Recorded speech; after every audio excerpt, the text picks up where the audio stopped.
আজকে রেয়াকে ওর আম্মা স্কুল থেকে এনেছিল।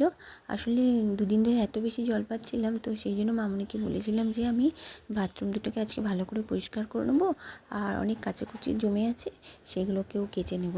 তো সেই জন্য এগুলো করতে গেলে অনেক সময় লাগবে, তো তুমি রেয়াকে স্কুল থেকে নিয়ে এসো। তো সেই জন্য মামনি এনেছিল। আসলে গত 3 মাস ধরে এত জলের প্রবলেম হচ্ছিল না, সব কাজই করছিলাম কিন্তু খুব রয়েছে। তবে এই দুদিন এত বেশি জল দিয়েছে, তাই সমস্ত কাজটাই বেশ মনের মতো করে করেছিলাম। আসলে বলো, জল ছাড়া কি কখনো হয়? জল সব সময়ই দরকার হয়, তাই না? আচ্ছা শোনো, আজকে তোমাদের সাথে আমি আমার একটা মনের কথা শেয়ার করছি।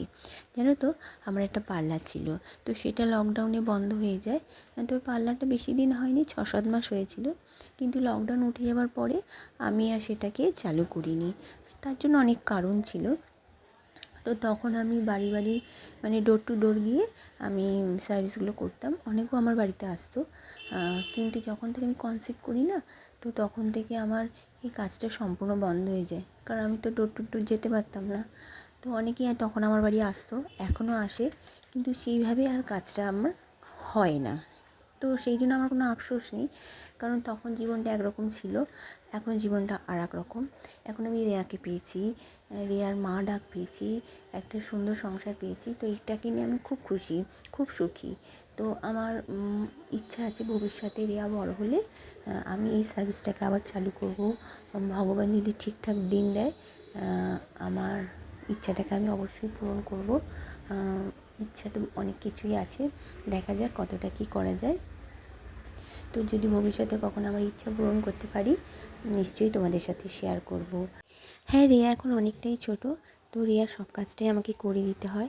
ও কিছুই এখন করতে পারে না, তার জন্য একটু আমার খাটনি পড়ে, একটু কষ্ট হয়।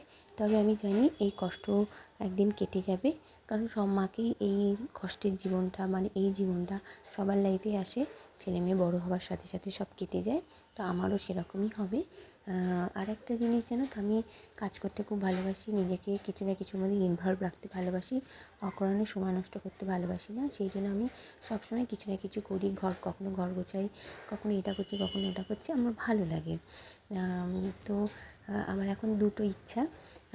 একটা হচ্ছে রেয়াকে যেন আমি মানুষের মতো মানুষ করতে পারি, ও যেন একটা সুন্দর মনের মানুষ হয়, আর আমি যেন আমার স্বপ্নটা ভবিষ্যতে পূরণ করতে পারি, এটাই আমার একটা আশা। চলো, তোমাদের সাথে অনেক গল্প হলো, তোমাদের সাথে আবার পরে অনেক গল্প হবে। তোমরা সবাই ভালো থেকো, সুস্থ থেকো।